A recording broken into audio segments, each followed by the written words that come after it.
किसी नौजवान के पास बैठ जाओ ना तो उन्हें बताएगा कि किस क्रिकेटर ने किस मैच में कितने स्कोर किए थे।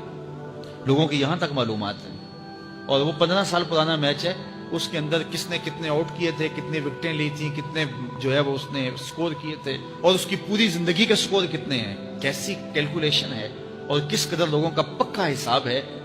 ये वो चीज है जिसका ना दुनिया में फायदा ना आखिरत में फायदा, लेकिन दिलचस्पी है ना। जिस चीज से दिलचस्पी हो तो वो चीज खुद ब खुद अजबर होती चली जाती है। दिलचस्पियां इंसान को जो है वो किसी चीज को याद करने में मदद देती। एक अरब शेख कह रहा था कि हम माजी में पढ़ते थे कि हमारे असलाफ, हमारे बुजुर्ग एक एक रात में पूरा कुरान खत्म कर लेते थे। तो वो कहता, मैं सोचता था कि सारी रात कुरान बंदा पढ़ता रहे तो किस तरह मुमकिन है। तो कहता है, मैं अपने बच्चों को देखता हूँ कि वो जो है वो मोबाइल के साथ लगे रहते हैं और फजर की अजान हो जाती है तो वो तब चौंकते, अच्छा रात गुजर गई।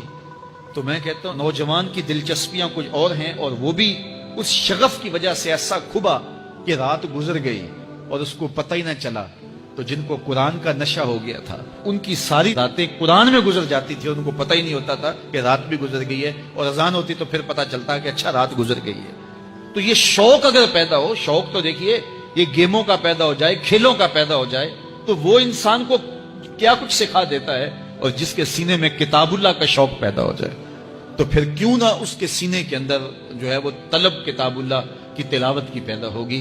तो अपने सीनों में इल्म हासिल करने का शौक पैदा करो, इल्म सीखो, अपनी नस्लों को सिखाओ, अपनी औलादों को दीन सिखाओ, अपनी औलादों को नमाज का खूगर और आदी बनाओ, इनको खींच खींच के नमाज की तरफ ले जाओ, ये आदी बन जाए नमाज के, ताकि बाद अज इंतकाल दुआओं के सिलसिले जारी रहें।